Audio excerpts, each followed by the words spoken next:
Na hiwalay na daw sina Dingdong Dantes at Marian Rivera.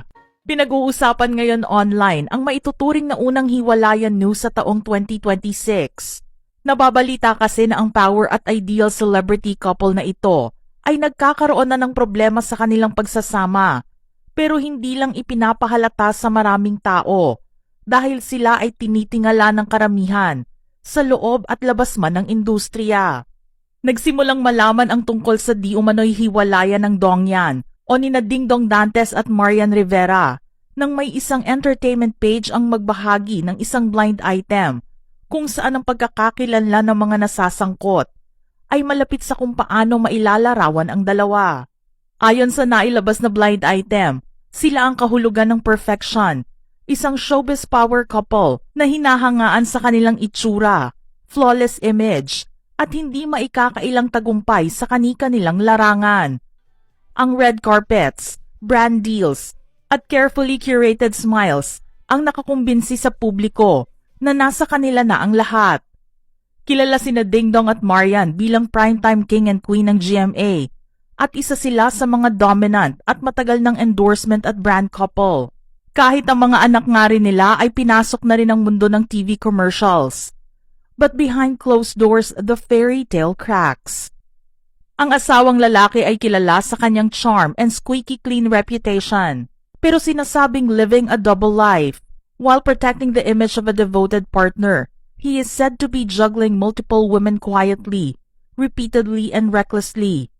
Subalit ang pinakamasakit dito, sinasabi ng mga insiders na ang asawang babae ay nabulag ng maraming beses kaysa sa kaya niyang bilangin. Sa simula pa lang ay nagulat na ang mga netizens sa lumabas na blind item na ito. Ang nasabi naman ng ilan at kinatakutan ng mga nakabasa ay wag sanang magkatotoo na ang Dongyan ang nasa balita. Sa pagpapatuloy ng istorya, may mga sandali na ang sakit ay naging masyadong mabigat na para sa misis upang ito ay itago. Isang partikular na pangyayari di umano ay sinasabing naganap sa isang hotel lobby kung saan naiyak ang misis sa harap ng mga malalapit nitong kaibigan. Ang kanyang mga paghihirap na lumalabas malayo sa kamera ay pilit na hindi ipinapakita sa publiko upang maprotektahan ang kanilang perpektong imahe. For now, the smiles remain intact, the photos still polished, but those who know say it's only a matter of time before the truth catches up with the illusion. Marami nga ang nalungkot sa nalaman nilang blind item at ipinagdasal na sana ay hindi totoo na sina Dingdong at Marian ang showbiz couple na tinutukoy.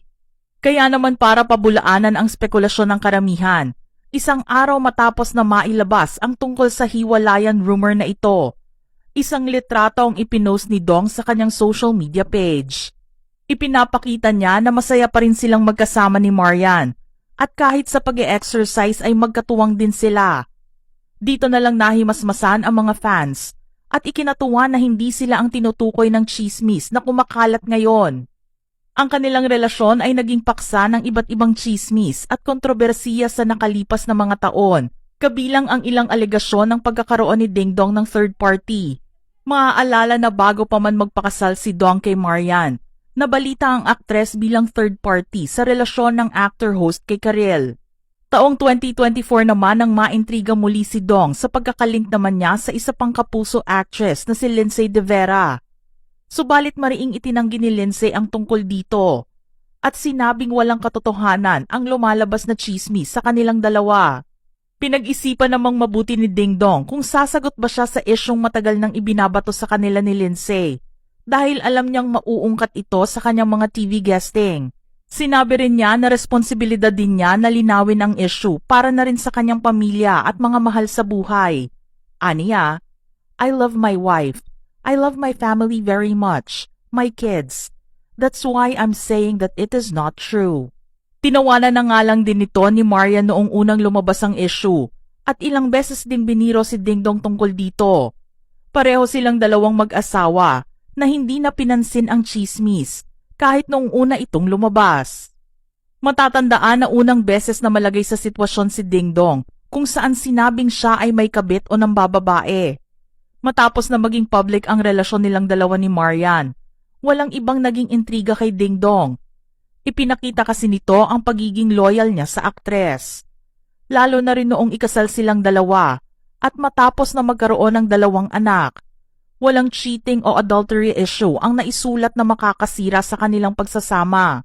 Kaya rin naman takang-taka ang aktor kung bakit lumalabas ang ganitong mga intriga at kung bakit siya ang piniling maging tauhan sa kwento. Napatunayan din nila ang pagmamahal nila sa isa't isa nang maging panauhin sila sa YouTube channel na mag-asawang sina Jano Gibbs at Bing Loizaga. Dito nila ipinakita na kahit may mga intrigang lumabas, hinding-hindi nito masisira ang kanilang samahan. Napag-usapan nga rin sa episode na yon ang tungkol sa pagpapalit nila ng kani-kanilang mga papel bilang mag-asawa. May oras din daw kasi na minsan ay itinuturing nila ang isa't isa bilang magkaibigan. Sinabi ni Dong na minsan kasi, bukod sa pagiging mag-asawa, magkaibigan din ang relasyon nila na best pa nga ang tawagan. Ang paglabas ng blind item na ito ay ikinagulo ng isipan ng mga netizens, kaya naman humingi na ang ilan ng tulong sa showbiz insider at manager na si Ogie Diaz. Pinaniniwalaan kasi nila na kapag si Ogie ang naglabas ng blind item, tiyak na may katotohanan ito at malalaman kaagad ang pagkakakilanlan ng tinutukoy. Hindi nga raw credible kapag hindi si OD ang naglabas ng balita. At para naman matahimik na ang mga marites at chismosang netizens, nagpost na si Ogie sa kanyang social media ng pahayag tungkol dito. Aniya, nagkakagulo sila sa isang blind item.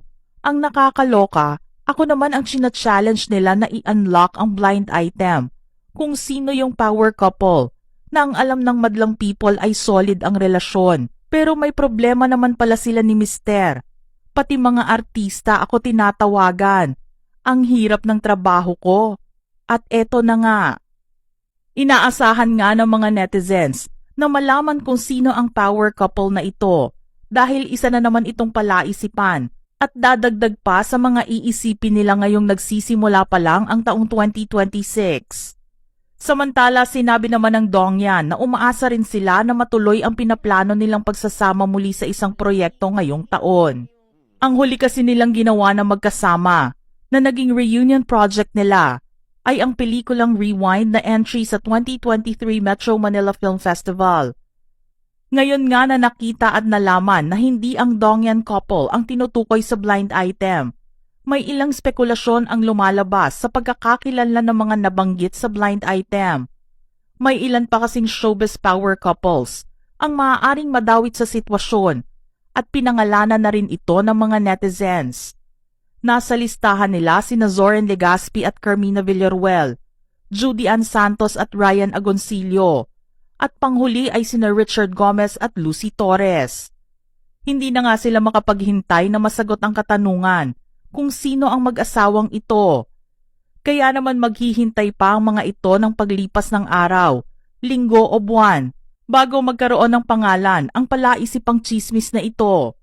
Ipinagdarasal na rin nila na sana ay mabilis na mailabas ni Ogie Diaz ang kanyang nalalaman para naman matigil na rin ang kanilang pag-iisip dito. Kung ang nawawalang bride nga ay nahanap din matapos ang ilang linggo, sana naman daw sa lalong madaling panahon ay magkaroon ng linaw at kasagutan ang blind item na siyang magiging unang hiwalayan ng taon. Mga ka-showbiz peeps, ano naman ang inyong reaksyon sa ating istorya ngayon? Share your thoughts in the comment section below.